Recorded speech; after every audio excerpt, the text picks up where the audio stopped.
მაგრამ მე კიდევ ერთხელ მინდა მოგმართოთ. ჩემო ძვირფასებო, ჩემო თანამემამულე. მე ძალიან მიყვარს ოსი ხალხი. როგორც პრეზიდენტს და როგორც ერთ რიგით ადამიანს. მე ძალიან დიდი თაყვანისმცემელი და პატივისცემელი ვარ ოსური კულტურის, ოსური ისტორიის, ისინი თქვენ ყველა ეთნიკური ოსი საქართველოში არის საქართველოს ისტორიის განუყოფელი ნაწილი მრავალი საუკუნის განმავლობაში. ჩვენ ვამაყობთ თქვენით და ჩვენ ვამაყობთ ამ ჩვენი ერთობით. საქართველოს ძლიერია თავისი მრავალფეროვნებით. საქართველო არ არის და არასდროს არ იქნება მონოეთნიკური ქვეყანა, ერთი ეთნოსის ქართველების ქვეყანა. საქართველო გვეკუთვნის ყველა ჩვენ თანაბრად მიუხედავად ჩვენი წარმომავლობისა. და მოდით ერთად გავუფრთხილდეთ ჩვენ ქვეყანას. მოდით ერთად ავაცილოთ მას თავიდან ძალადობა. მოდით ერთად ვიმუშაოთ უკეთესი მომავლისკენ. მოდით გადავუსვათ ხაზი ყოველგვარ უარყოფით წარსულში და ვიფიქროთ ჩვენ საერთო მომავალზე.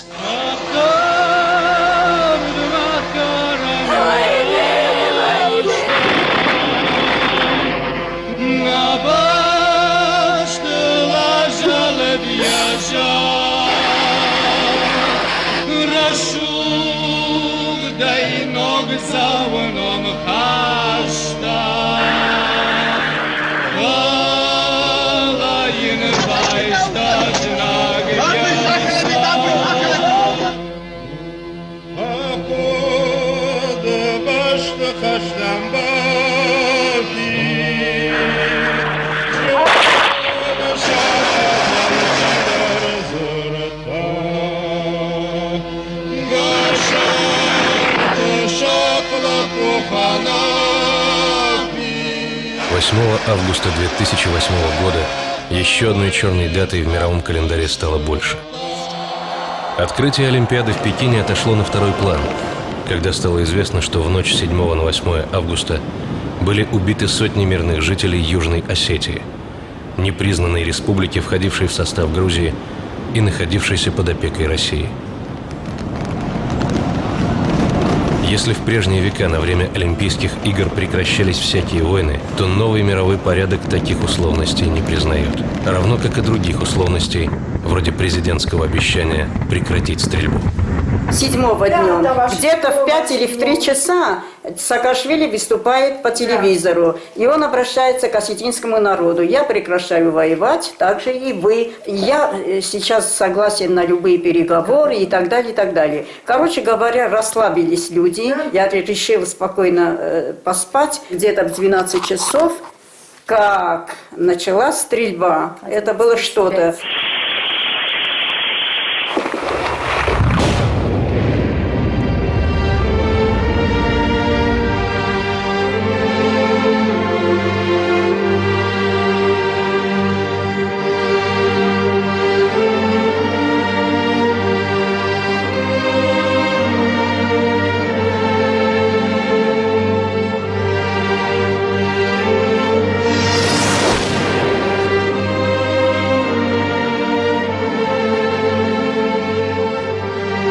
Докажем.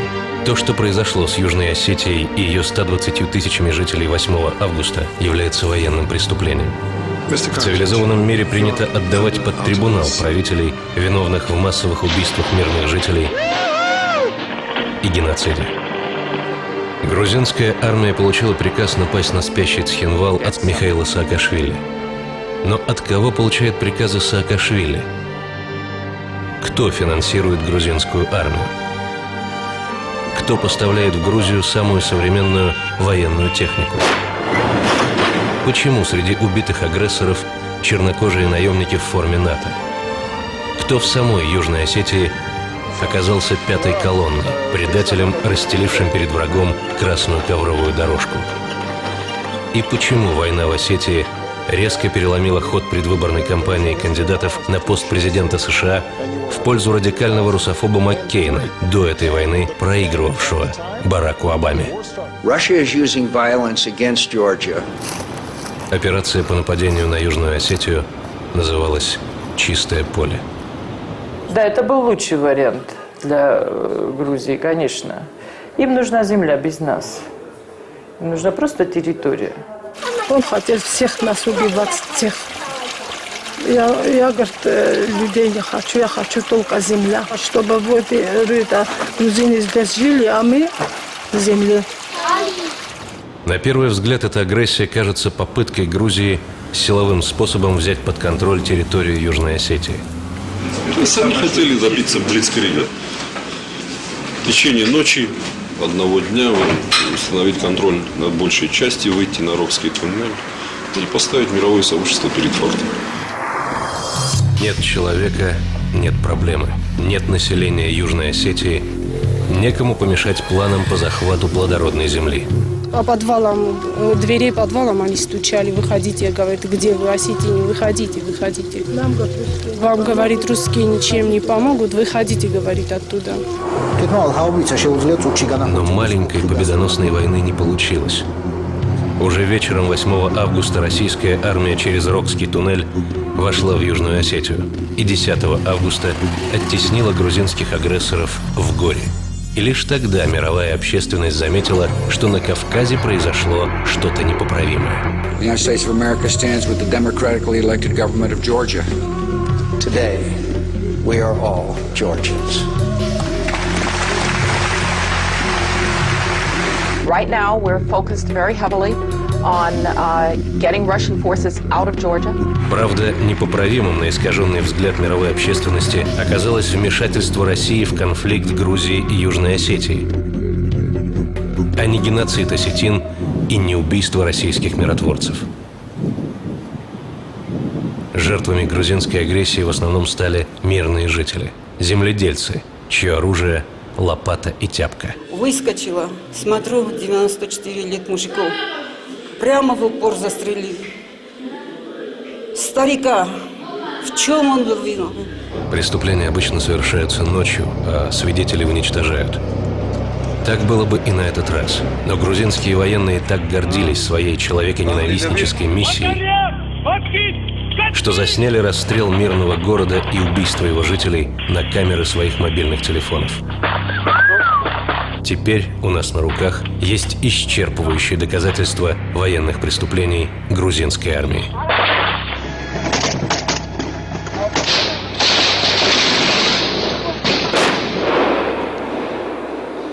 На данном ролике они уже продвигаются вовнутрь, и беспорядочная стрельба на данный момент. И вот в этом месте, обратите внимание, машина стоит, «семерка». И он целенаправленно 3 выстрела по ней производит из гранатомета.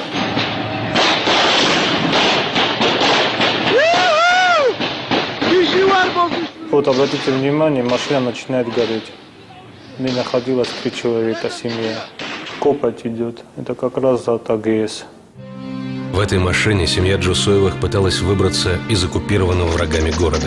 Женщина успела выскочить из автомобиля, и у нее на глазах грузинские военные сожгли ее мужа Маира и 2 детей, 14-летнюю дочь Дину и 15-летнего сына Асламбека.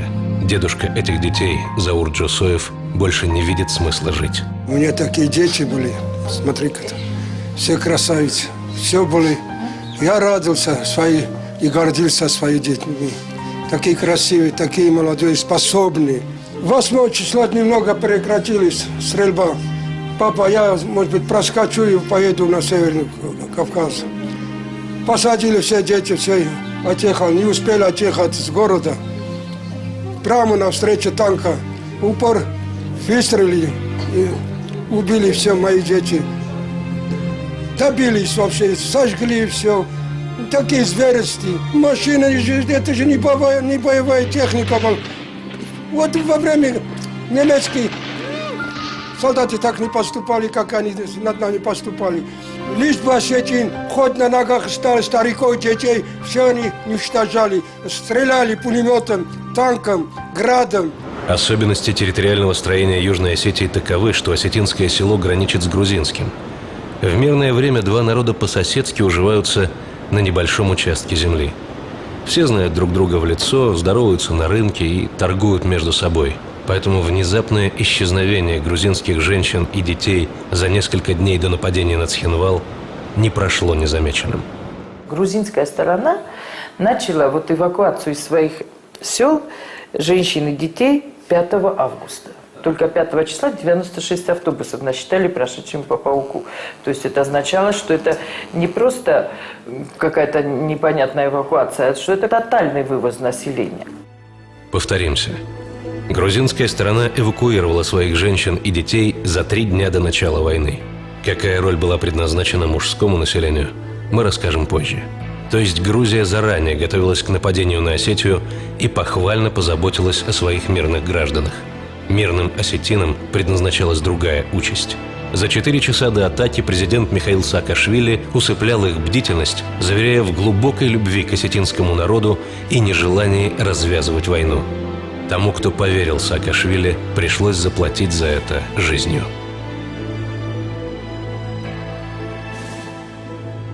Это тоже наши погибшие учителя. Пожалуйста, заслуженные, уважаемые люди. Вот. Все. Заслуженная учительница.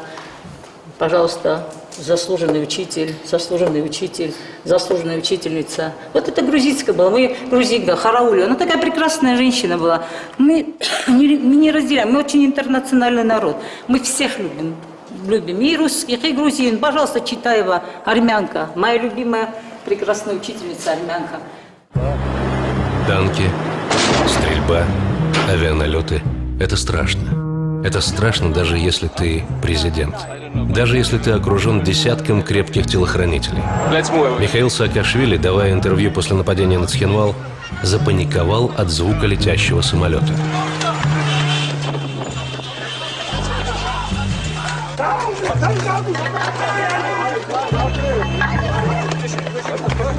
Испуганный до нельзя Саакашвили спрятался под телами своих охранников, одетых в бронежилеты. Видимо, президенту показалось, что его хотят убить. И президент на глазах у журналистов кинулся в укрытие. Потому что авианалет – это страшно. Потому что один снаряд, и ты разорван в клочья.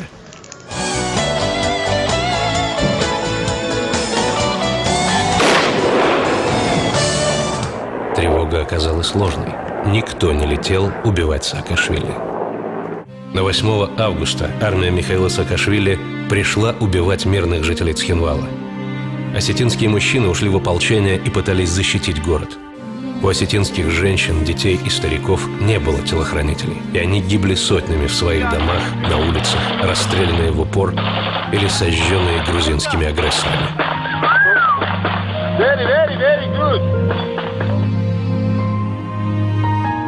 Были такие дома, где не было подвала, они вынуждены были к соседским, и там набивалось столько, что они сутками стояли и по очереди садились.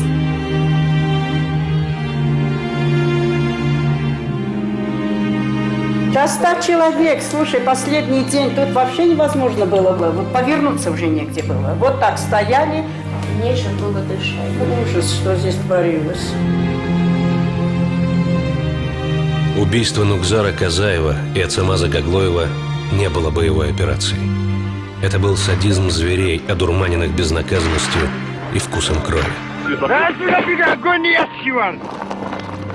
Ацамаз и Нугзар выехали из своего села в Цхинвал, чтобы спасти из обстреливаемого города сестру одного из них. Здесь, говорит, все-таки безопаснее в селе. После этого в 3 часа дня грузины заняли село. Их было очень много.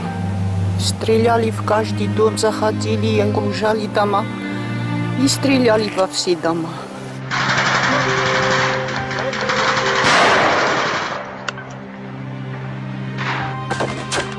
В Цхинвале шли непрекращающиеся бои. И сестра Инга не смогла выйти к брату из подвала, где пряталась с другими осетинами. Это спасло ей жизнь. На обратном пути Нугзар и Ацамаз были остановлены грузинскими военными и зверски убиты. Зверски убили. Левая рука в предплечье был перелом, я это сама видела. Перелом правой ноги. Между большим и вторым пальцем на правой стопе большой разрез. И множественные ранения. На животе тоже колотые ранения были. И, скорее всего, там и перелом челюсти был. Вот здесь был это самый удар. Вообще такого зверского убийства я даже и в книге не читала, и в кино не смотрела.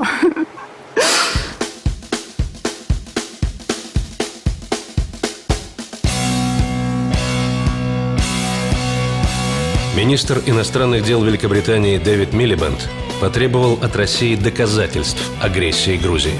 And that is something very serious, not just for Georgia. It is very serious for Russian reputation around the world. Мы надеемся, господин Милибанд посмотрит этот фильм с исчерпывающими видеосвидетельствами военных преступлений режима Саакашвили. Но мы не исключаем, что Дэвид Милибанд, Кондолиза Райс, Джон Маккейн или какой-либо другой западный политик будут столь заняты, что не заметят появления нашего фильма. Поэтому мы просим всех, кто сочтет, что здесь собрано достаточно доказательств вины режима Саакашвили в развязывании войны на Кавказе, отправить этот фильм на официальные адреса уважаемых политиков. Операция «Чистое поле» должна была очистить осетинскую территорию от осетин. Вся грузинская военная мощь была направлена против маленького и своенравного народа.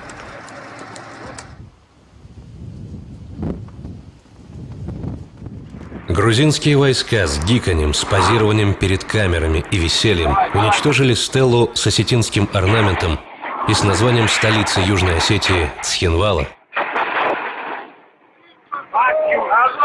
пытаясь стереть с лица земли даже этот символ независимости осетин. Осетины говорят, что их война с Грузией за независимость с переменным успехом длится уже 18 лет. Боевые действия то обостряются, то на долгие месяцы сходят на нет. Тяжелыми для осетин были годы с 1989 по 92. Собственно говоря, практически во всех грузинских селах проходили такие изуверства над осетинами. Но Иредви, пожалуй, самое страшное село.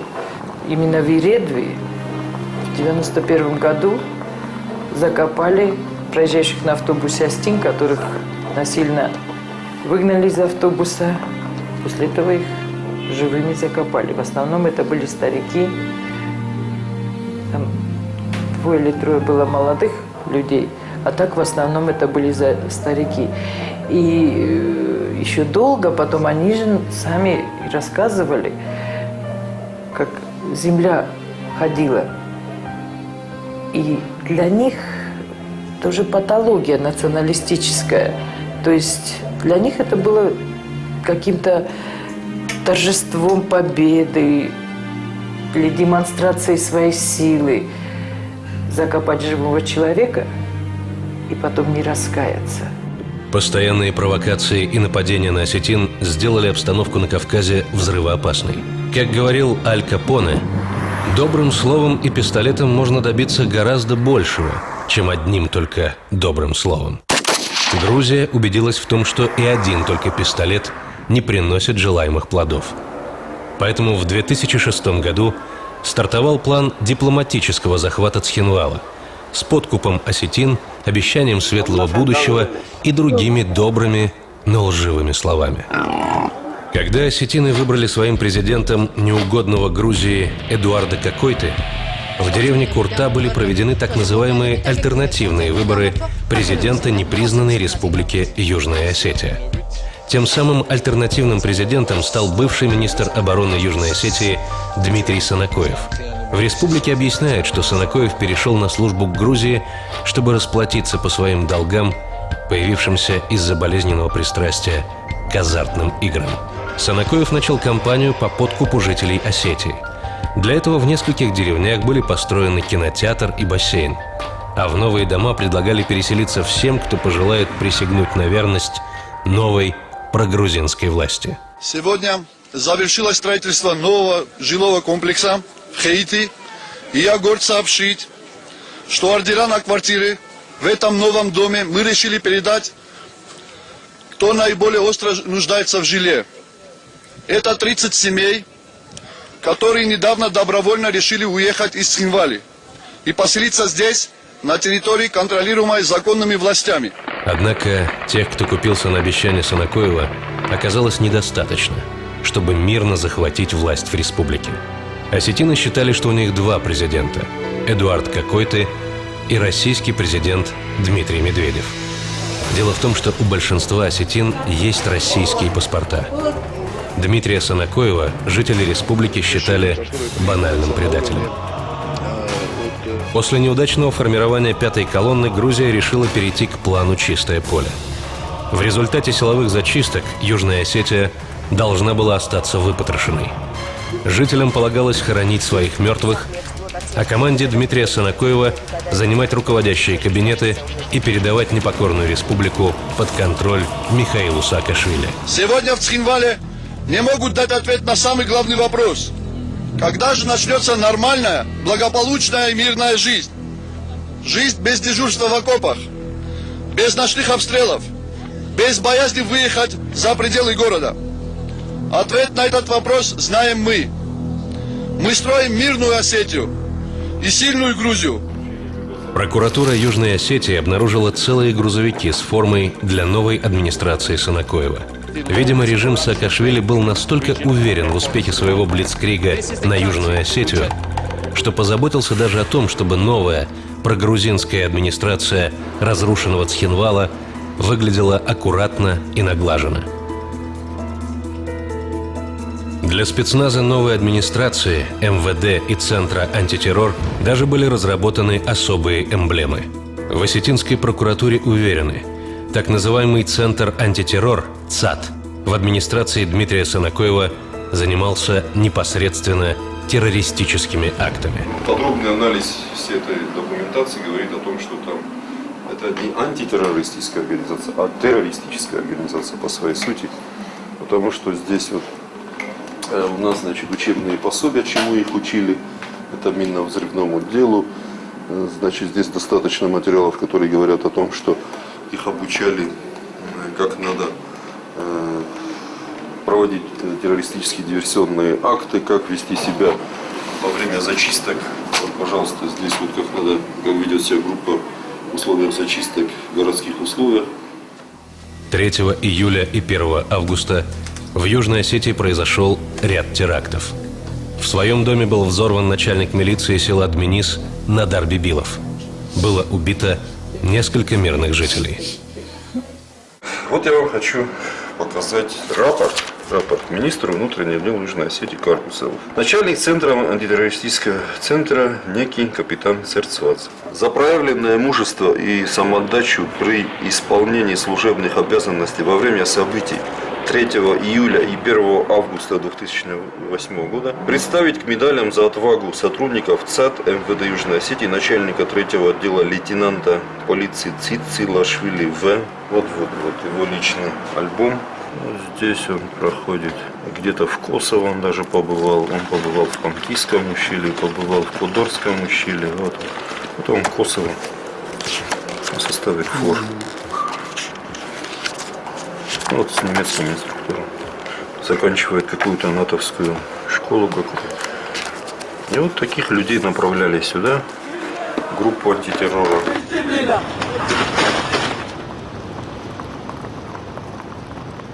То есть фактически за убийство мирных граждан президент Грузии, грузинские власти награждают сотрудников правительственными наградами. Вы обратите на это внимание. В сейфах сотрудников так называемого Центра антитеррор осетинская прокуратура обнаружила планы новых терактов. Сотрудники Санакоева снимали на видео опоры галереи, ведущей к Рокскому тоннелю.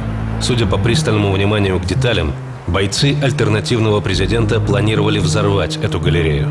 Тогда дорога между Россией и Южной Осетией оказалась бы перекрыта, и российские войска не смогли бы прийти на помощь осетинам и своим миротворцам. По какой-то причине этот теракт не удался, равно как и планировавшаяся перед нападением Грузии бактериологическая атака на Цхинвал.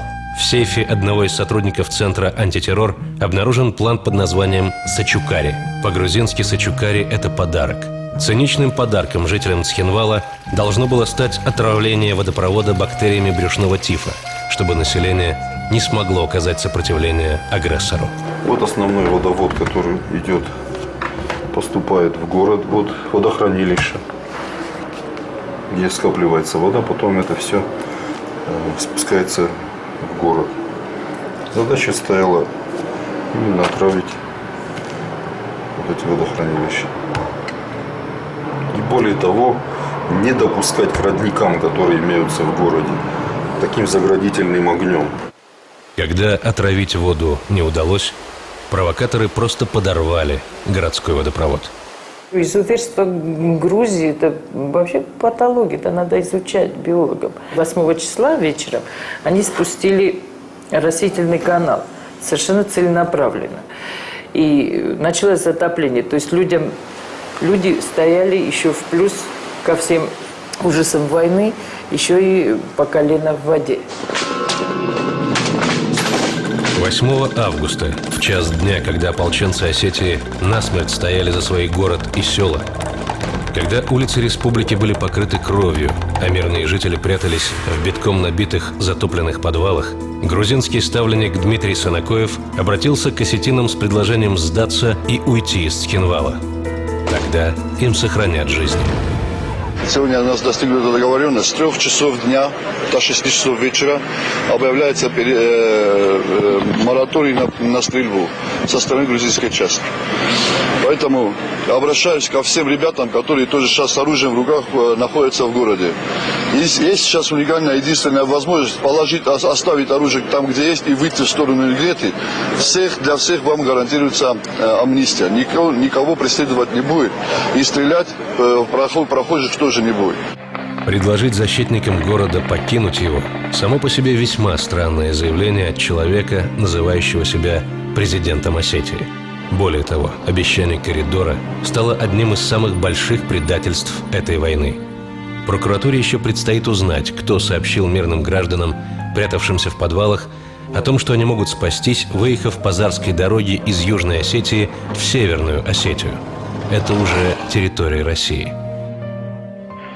Многие из тех, кто поверил в этот коридор, были жестоко убиты на Зарской дороге, где людей караулили грузинские солдаты.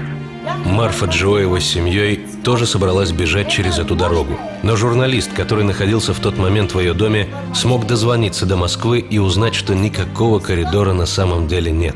И семья осталась в своем подвале. Они обманывали людей. А по городу очень многих так обманули. И люди собрались бежать. И прямо расстреливали.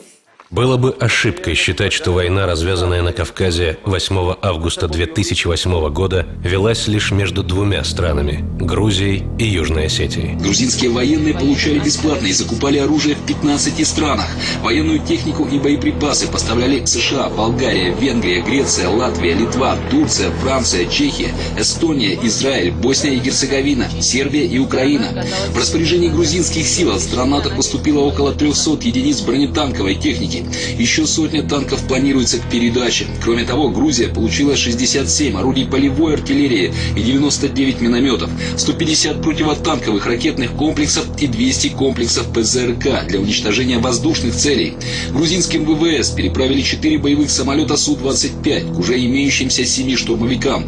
И еще 4 «Миража» планируют передать французские военно-воздушные силы. Американская сторона собирается поставить 15 вертолетов Black Hawk. Флот Грузии получил 2 боевых корабля и 6 катеров. Еще 10 ракетных и патрульных судов готовятся к передаче. Украина, не являющаяся членом НАТО, поставила в Грузию свыше 90 единиц бронетанковой техники, 10 самолетов Л-29, 4 вертолета и 10 зенитных ракетных комплексов «Акация». Причем крупнейшими поставщиками стали США и Украина. Я не знаю, что американцы думают, везде суется, везде. Что делает Буш? Он негодяй, я бы загрыз его зубами. Трое Саакашвили, украинский президент, и Буш, вот это 3 надо повесить. Пусть будет проклят Саакашвили, пусть будут прокляты те страны, которые вооружают Грузию для уничтожения нашей многострадальной нации. Когда Райс приезжает все время в демократическую, лживую страну, пусть один раз приедет сюда тоже, час езды. Из Тбилиси сюда только час езды. Пусть приедет сюда и пусть посмотрит своими глазами. Мирному народу что сделали грузины? Мирному народу. Грузинских бойцов натаскивали иностранные инструкторы, а наемники из других стран приехали в Грузию, чтобы укрепить ее армию в войне против осетин. Речь идет о инструкторах, которые готовили так называемых сотрудников антитеррора. Здесь вот, видно, что израильские инструктора занимаются ими, скорее всего, по стрелковому и снайперскому делу. А это американцы. Танцуют они.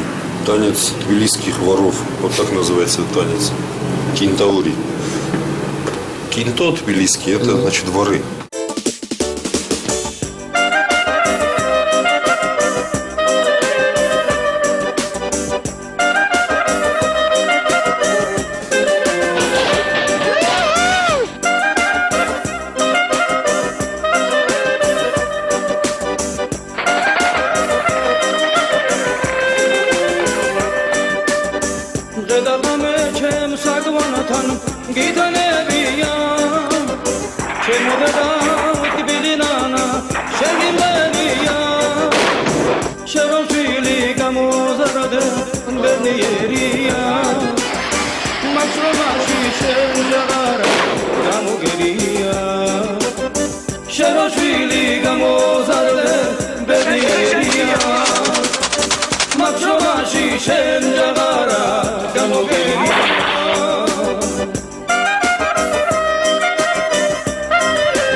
Ну, явно выраженный, что он не грузин. Потому что негр никогда не бывает грузин. В Грузии нету негров. И там я заметил очень много иностранных граждан в форме. Там негры были даже. С Прибалтики были снайпера. С Украины были бойцы. Ну, про украинцев вы все знаете. Они не только поставками занимались, не только сбивали российские самолеты, управляя БУКом, но и также принимали непосредственное участие в городских боях. Пушечное мясо для войны в Осетии активно поставляла Украина. Бойцы из УНСО, Украинской национал-социалистической организации, за несколько месяцев до нападения Грузии на Цхинвал готовились к увеселительной поездке на Кавказ, чтобы выступить на стороне Саакашвили. Сейчас нам звонят наши друзья, которые сейчас, некоторые из них, генералы грузинской армии, говорят, снова тяжелая обстановка, нужна ваша помощь. Если надо будет взять в руки оружие, возьмем, потому что мы будем в зоне боевого конфликта. Я думаю, что пару сотен украинцев захотят летом съездить и отдохнуть на Кавказе. Мы в 93-м и сейчас это называем съездить на курорт. Однако боевой кураж грузинских военных и охотников за головами из других стран продержался недолго. 58-я российская армия выступила на стороне осетин. И грузинские воины трусливо бежали, побросав свои документы, оружие, натовские сухпайки и нашивки миротворцев.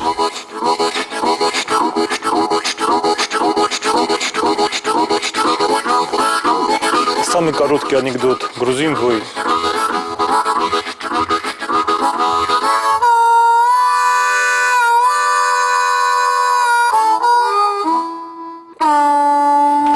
От амбиций Михаила Саакашвили и его кукловодов пострадала не только Южная Осетия, но и сама Грузия. Если раньше грузины и осетины, несмотря на постоянную конфронтацию, уживались в соседних селах, то теперь грузинским жителям Южной Осетии будет некуда вернуться. Их дома, находившиеся на осетинской территории, сожжены. Впрочем, женщины и дети из этих домов не пострадали. Напомним, Грузия эвакуировала их с опасной территории еще 5 августа, за 3 дня до нападения на Цхинвал. Грузины покинули вот эти села не в результате того, что их осетины начали изгонять, а в результате того, что начались военные действия, спровоцированные грузинской стороной. А судя по тому, что они в домах оставили все, что у них там было, они собирались вернуться с победой и, наверное, уже изгнать осетин. а мужское население этих сел приняло участие в уничтожении осетин. Эти оборотни, еще несколько дней назад продававшие на осетинских рынках помидоры и огурцы, взяли в руки оружие и пошли убивать своих соседей, которых прекрасно знали по именам. Все, что сейчас там горит, это они нас научили этому. Это еще в 92 году они нас научили сжигать дом.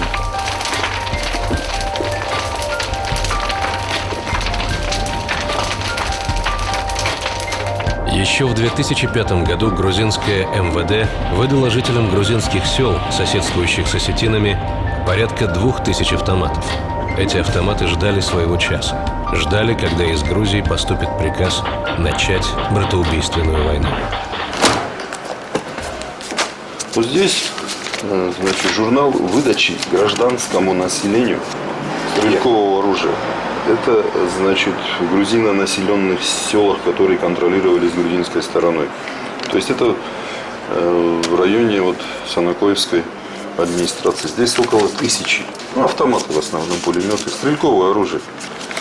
Вот вам, пожалуйста, мы перевели, значит. И вот расписка.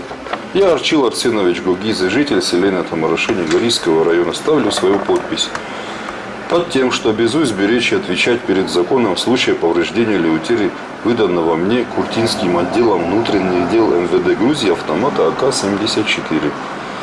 Расписка написана мною, в чем я расписываюсь. Подпись 13.04.2005. Оригинал вот здесь, вот они оригиналы. То есть фактически это означает, что все мужское взрослое население было вооружено. И когда нам сегодня говорят, что, мол, необходимо вернуть, так сказать, беженцев, то, наверное, мы, конечно, будем решать этот вопрос, но с учетом того, где гарантии, что эти люди не участвовали в боевых действиях, и руки у них не в крови полукали. Такими же оборотнями оказались и грузинские миротворцы. В Южной Осетии нам показали окопы и укрепления над селом Эредви, которые грузинские военные начали готовить за 3 недели до нападения на Цхинвал. Оттуда, со стратегически важной высоты, убийцы в военной форме поливали огнем осетинские села. И, пожалуйста, вот зона обстрела. Села Дминиси, Кухаты, Сарабуки, пожалуйста.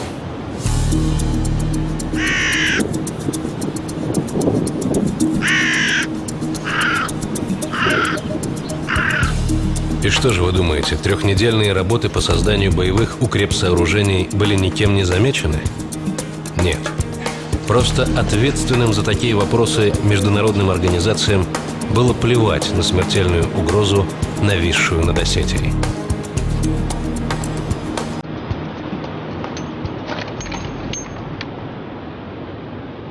Вот когда был факт того, что вот сюда подъехала вот Грузия, подвела сюда танки, ОБСЕ сюда подъехала, наблюдатели, европейские наблюдатели. Ну что ж, подъехали, посмотрели. Потом все, уехали и начали все это строительство. После этого сюда ни один европейский наблюдатель сюда не сунулся. Каждое укрепление, каждый грузинский блиндаж, каждый укрепленный окоп, каждая казарма, мы обо всем знали, обо всем говорили, и никакой реакции не было.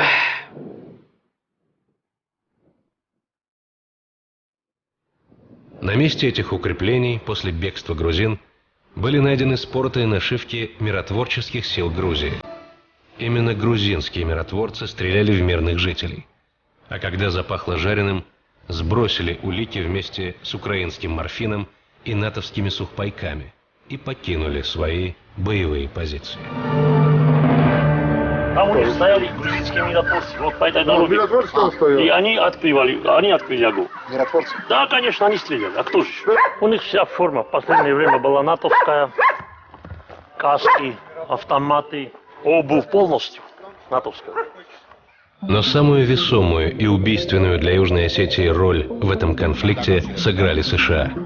Штаты буквально нафаршировали Грузию своим оружием, советниками, инструкторами и наемниками. На Кавказе даже шутили.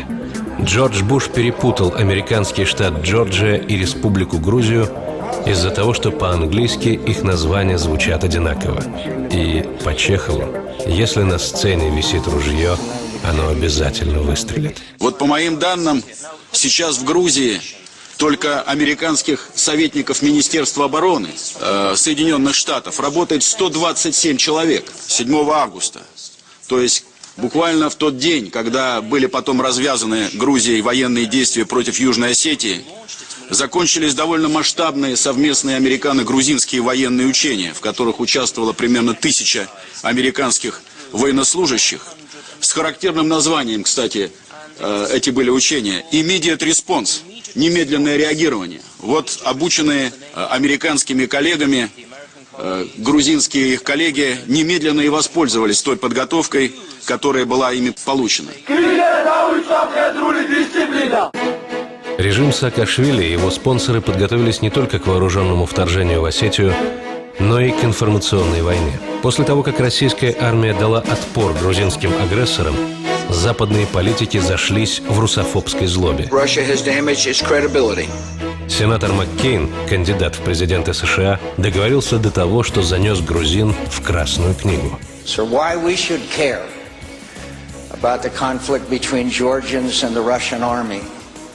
Georgia itself, my friends, had long and remarkable history. It was a 4th century convert to Christianity, one of the first nations on earth. Но риторику Маккейна можно легко объяснить. На кону пост президента США. И несмотря на тотальный финансовый кризис в Америке, этот пост все еще стоит того, чтобы побороться за него до конца. Даже если это будет конец какой-нибудь маленькой республики. До того, как Запад спустил на Россию всех собак, Джон Маккейн заметно уступал своему конкуренту-демократу Бараку Обаме. Что могло повысить рейтинг радикального милитариста? Русская угроза, которой буквально взвыли западные СМИ после войны на Кавказе, оказалась хорошим допингом для рейтингов Маккейна. Russian actions in clear violation of international law have no place in 21st century Europe. Уже через неделю после вторжения Грузии в Осетию рейтинг республиканца Маккейна впервые за эту кампанию сравнялся с рейтингом демократа Обамы, а затем обогнал его на несколько пунктов. И посмотрите, какая грубая информационная война была развязана против России в так называемых демократических СМИ. Российское вторжение в Грузию представляет собой самый серьезный вызов такому политическому порядку со времен Слободана Милошевича. Происходящее сегодня в Грузии – это не просто территориальный спор. Это борьба, в которой решается вопрос о том, будет или нет проведена в Европе разделяющая линия между странами, свободно определяющими свою судьбу, и теми нациями, которые втянуты в самовластную орбиту кремлевского диктата. Сегодняшняя Россия – это бандит, покрытый национализмом за 7 одежками высокомерия своего лидера. Авантюра, на которую пошел в Грузии премьер-министр Владимир Путин, стала шоком и трепетом, что не мудрено. На одного маленького соседа он набросился с танками, самолетами и кораблями. Россия напала на Грузию? Вы все еще так думаете? Скорее всего, нет. Но, возможно, вы задаетесь вопросом, а почему Россия пошла защищать Южную Осетию? Мало ли военных преступлений каждую неделю совершается на земном шаре? Но режим Саакашвили совершил преступление против России, убив 66 российских миротворцев и 1692 российских граждан. Вот видите, миротворцы. Это миротворцы, поэтому называются миротворцами, чтобы их нельзя было стрелять. Ну, наши граждане некоторые забежали туда, может быть, у них не нападут. Ну, они напались, еще бомбили самолетом, что угодно.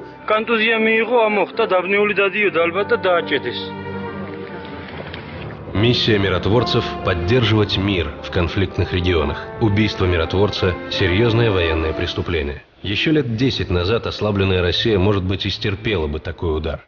Но современная Россия не собирается утираться. На любое преступление у новой России есть симметричный ответ. 8 августа Государственный комитет по информации и печати Южной Осетии передал в СМИ обращение жителей республики президенту России Дмитрию Медведеву. Напомним, что большинство осетин имеют российские паспорта и являются гражданами России. И эти россияне обращались к своему президенту из подвалов Цхинвала с просьбой спасти их жизни, спасти их дома, спасти их республику. Действия грузинской стороны привели к человеческим жертвам, в том числе и среди российских миротворцев.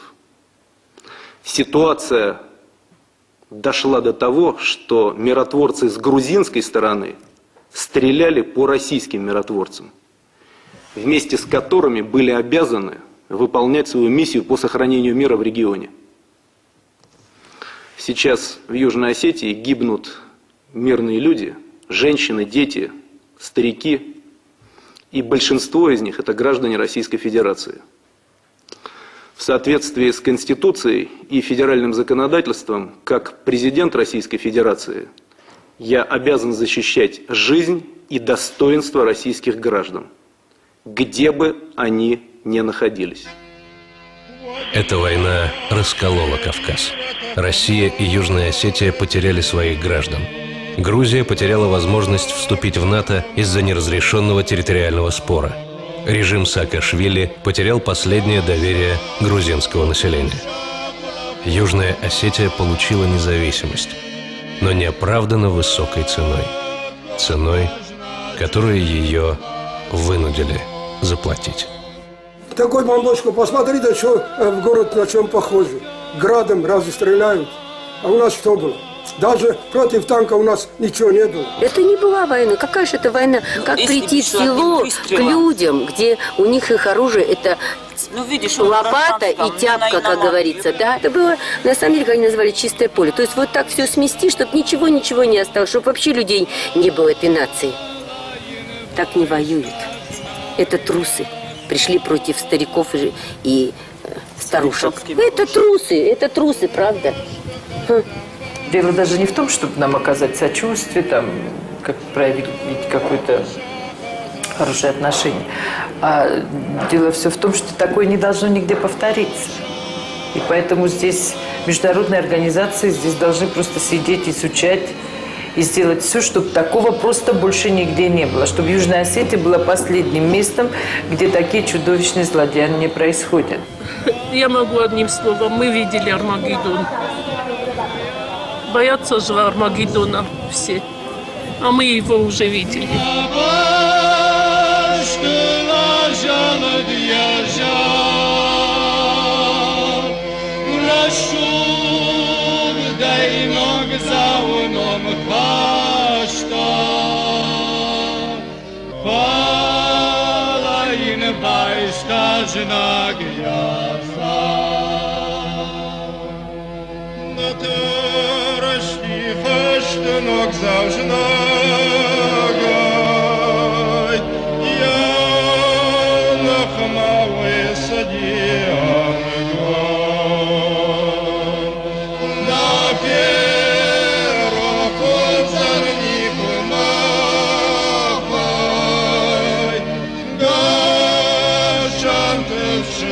Marta